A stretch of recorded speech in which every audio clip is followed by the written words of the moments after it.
Hello there. I've talked about a victory I had against OCD, which is fantastic. It was only to do with handshakes. If they're not symmetrical or correct, I have to do them again. It leads to embarrassment for me. And if I don't comply with OCD's bullyish laws and rules it sets down for me, I feel bad, and I can feel bad for about a week sometimes about a handshake. So if I get a text message and I don't get a reply within a certain time, it can really be detrimental to my mind, because my OCD, this bully, will start to say, well, they haven't replied, you're not of value, you have no value to them. And maybe this isn't so much OCD as self-esteem and psychology. But what I do know is it's negative and it's not good. So if I've sent a message and I haven't had a reply for a long time, and I think that this is something that most people will struggle with as well, I then start to feel I'm devalued as a friend. And this could be anybody, couldn't it? This could be family, friend, male, female, whatever. If I don't get a reply, something is going on in my mind, and I'm not able to explain it, and I'm not a psychologist, I'm not a I can't even say neurologist, can't even say the word neurologist. So obviously if I'm not clever enough to say the word, I definitely am not one of those. But what I'm trying to say is that I may not know the science behind these things and how it's going on, but I know it's happening to me, because I can feel it, and I can feel the discomfort, and I can see the negative results that it yields sometimes. So I've had to take a really good look at my attitude and my mental state and point of view and point of reference when I'm getting messages and I'm communicating with people. Because I found that over time, I think it's started to slip into a negative place where psychologically I've started to label people who don't reply quickly or promptly to me as people who don't value me. And that's not fair on those people to do that. So I've had to take a look at, I think this is why this weekend's been exhausting.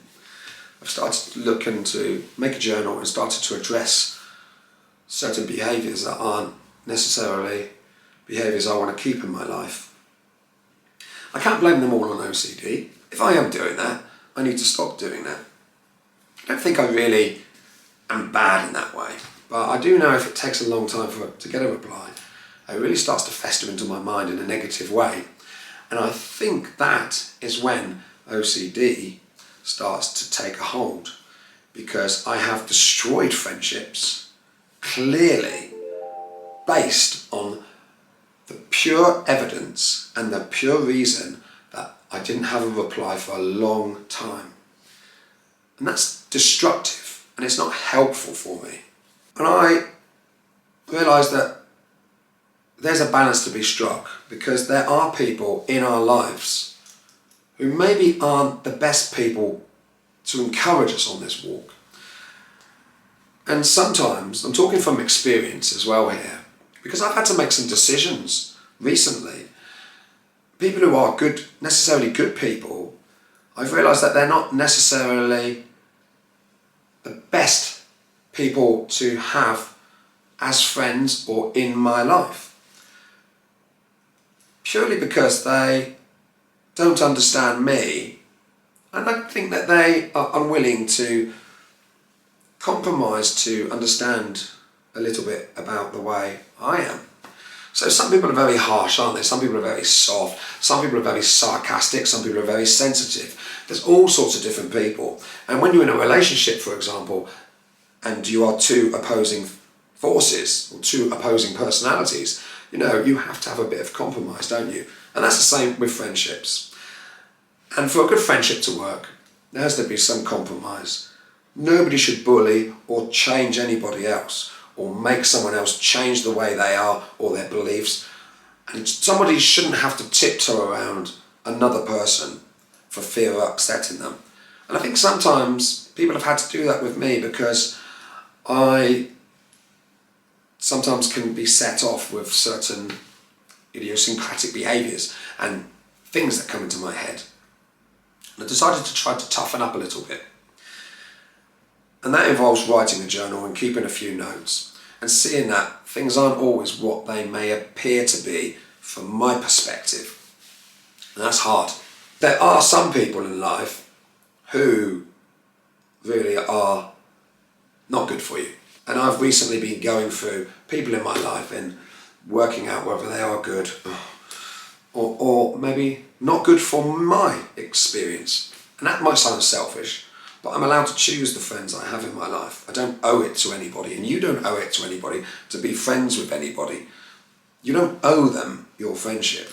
So I have made some decisions, and some decisions have been quite hard. I've had to end a friendship with somebody I've known for probably 16 or 17 years because I've evaluated and I've written down and I've looked and I've seen quite clearly that their influence or their correspondence and communication with me normally is very negative and brings me down. And even if they don't bring me down, it normally puts me into a place where I don't really feel very positive. And it's hard, isn't it, when we sometimes have to make decisions like that. And I'd actually urge you to go through your phone, have a look at the friends you've got, write down some pluses and minuses about them. I certainly, since removing that friend from my life, and that was probably about 2 or 3 months ago, I haven't missed that friend. It was hard to stop communicating with that friend, but I did make that decision and I have stopped that communication, and it's yielded fruit for me because I'm feeling more positive. I'm not always thinking, I wonder what that friend would think about this, because that friend would always have quite a negative spin on anything I did, anything I achieved, anything I worked for. There'd always be a negative spin on it, and they didn't even have to tell me. Just because I knew them so well, I knew what they would be going to say, and there was always this negative. And behind that negativeness, there was this, oh, it's just the way I am. Oh, I just say things as they are. And it was ever so interesting because at the end of that friendship, I actually decided to use the textbook language that they use on themselves. And it wasn't a big thing, but it did bother them. And I think it showed me, actually they were in tune with having feelings and consideration, but actually they like to keep people pushed down. If your friends aren't happy if you're doing well, or you don't really feel that they're giving a positive vibe, then I would evaluate whether they are healthy.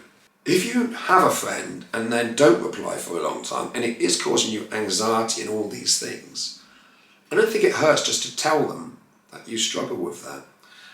And then you'll find that they'll actually come back and say, this is why. I think the main thing is to try to take small steps. If you don't take a small step in the positive direction, then it's just going to keep going downhill.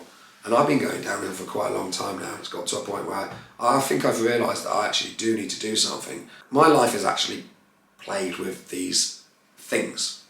Anyway, thank you for watching, and please press subscribe, send me a comment, let me know what you think, let me know what struggles you have. I've already had a few people tell me, and I'd love to understand more, and I need encouragement as well, and I want to give you that encouragement. It's a two-way relationship, isn't it? So let's work together for the better of our mental health. Thank you very much.